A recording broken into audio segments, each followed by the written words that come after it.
Hi everyone, मैं हूं शिपाली केजरीवाल और आप देख रहे हैं कंसल्टीज। आज हम लोग डिस्कस करने वाले हैं इनवैलिड नोटिस के बारे में, यानी कि वो नोटिस जो बैड एट लॉ है, वो नोटिस जिसका मुझे जवाब नहीं देना चाहिए बल्कि उसकी बजाय मुझे सीधा कोर्ट में जाके उसको क्वॉश कराना चाहिए, या फिर मुझे उसका रिप्लाई करने की ज़रूरत ही नहीं है एट द प्रीमा फेसी। अच्छा, अब इनवैलिड नोटिस क्या होता है? जो नोटिस है उसके भी कुछ बेसिक प्रिंसिपल्स हैं। जो हमारे नोटिस इशू किए जाते हैं उसकी जो पावर है वो डिराइव होती है एक प्रिंसिपल से।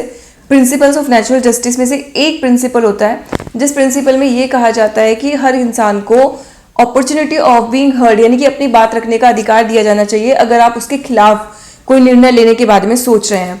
और यहाँ पे मैं आपको ये चीज़ बता दूं कि ये जो प्रिंसिपल है ये ऐसा है कि अगर किसी पर्टिकुलर लॉ में नहीं भी लिखा ऐसा कि आपको SCN इशू किया जाएगा तो भी आपको इशू करना मैंडेटरी होगा। सिर्फ कुछ उसके एक्सेप्शंस हैं।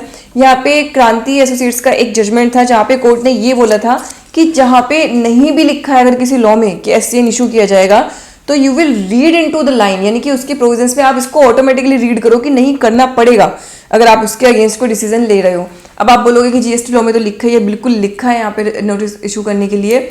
आपको नोटिस इशू हुआ भी, लेकिन अब मैं आपको एक एग्जाम्पल दिखाती हूँ। लेट्स सपोज आपको ऐसा नोटिस इशू हुआ,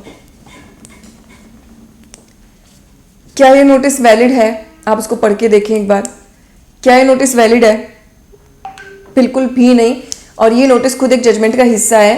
इस जजमेंट में कोर्ट ने ये बोला था कि सेक्शंस को पूरा का पूरा कॉपी पेस्ट कर देना नोटिस के अंदर वो एक वैलिड नोटिस नहीं है। आपको उसको कंटेक्स्ट के हिसाब से एक्सप्लेन भी करना पड़ेगा।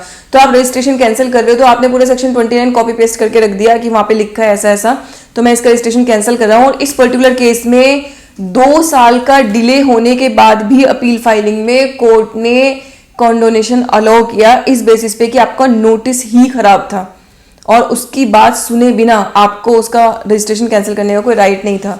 तो इसके बाद एक और नोटिस मैं आपको दिखाती हूँ।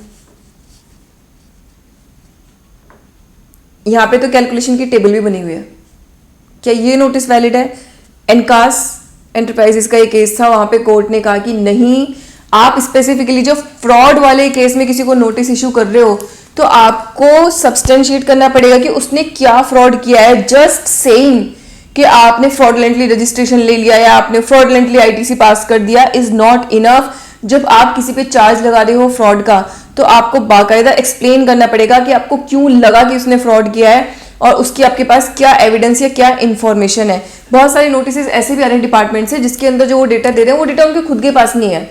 एंड जब आप पूछोगे तो बोलेगे हमें पीछे से आया, हमें इंटेलिजेंस से आया। तो सबसे पहले आप उनसे उस डेटा की डिटेल मांगो कि भैया पहले ये डेटा तुम्हारे पास कहाँ से आया, इसकी बैकग्राउंड मुझे दो। Unless and until I am aware of data तो अब मैं उसको रिप्लाई कैसे दे सकती हूँ। अग्रवाल डाइंग एंड प्रिंटिंग के केस में कोर्ट ने ये कहा कि जब तक आप डिटेल में उसको लिख के ये नहीं बताओगे कि उसका अपराध क्या है तो अपनी बात कैसे रखेगा। तो अपॉर्चुनिटी ऑफ बीइंग हियर्ड नहीं हुई। लिसन, नोटिस का मतलब ये बिल्कुल नहीं है कि आपको एक कागज भेजा गया कि आगे कारण बताओ तो वो नोटिस हो गया। नोटिस में बाकायदा एक एक चीज लिखी होनी चाहिए कि तुमने क्या गलती की है, कितनी अमाउंट की है, कौन से सेक्शन के हिसाब से की है, और उसके बाद आप उसका रिप्लाई दे पाओगे। मैं सीधे ये लिख दूंगी मैं तुम पे 10 लाख की पेनल्टी क्यों ना लगा दूं, तो मैं उसका क्या रिप्लाई दूंगी? मुझे क्या पता तुम किस चीज की पेनल्टी लगाने की बात कर रहे हो। So notice should always be speaking notice and even an order should always be speaking order. इस पे बहुत सारे जजमेंट्स हैं, 2 मैंने आपके साथ डिस्कस किए, Agarwal dyeing and printing and Kranti associates का। अपार्ट फ्रॉम दिस और भी जजमेंट्स है जो मैंने इस वीडियो के कैप्शन में लिखा है, वहां से आप उसको रीड कर सकते हैं, क्योंकि सिर्फ जजमेंट का नाम बताने से कोई फायदा नहीं है जब तक कि उनका सब्सटेंस मैं आपको नहीं बताऊं। तो ये काफ़ी सारे अलग अलग ऐसे इंस्टेंसेस हैं जहाँ पे नोटिस को ही कोर्ट सीधा क्वॉश कर देती है, नोटिस को ही कैंसिल खारिज कर दिया जाता है और कोर्ट वहाँ पे कहता है कि आपका नोटिस ही इनवैलिड था। अच्छा, अब क्वेश्चन ये राइज होता है कि किसी के पास नोटिस आया है तो वो ऑल्टरनेट रेमेडी पे क्यों नहीं जा रहा? आप अपील फाइल करो ना, एडजुडिकेट कराओ उसको, फिर अपील फाइल करो। कोर्ट में क्यों जा रहे हो? और क्या कोर्ट को ऐसी रिट को एंटरटेन भी करना चाहिए? क्योंकि नियम ये होता है कि जो हमारी रिट होती है 226, 27 की, वहाँ पे अगर आपके पास कोई ऑल्टरनेट रेमेडी है तो फिर कोर्ट आपकी रिट कभी एक्सेप्ट नहीं करता, क्योंकि कोर्ट ये कहेगा कि भाई तुम पहले बड़े के पास क्यों आ गए, पहले जो छोटा है उसके पास जाओ। तो किस केस में कोर्ट आपकी एक्सेप्ट भी कर लेगा और किस केस में मुझे कोर्ट के पास जाना भी चाहिए। मैं आपको एक एग्जाम्पल से समझाती हूँ।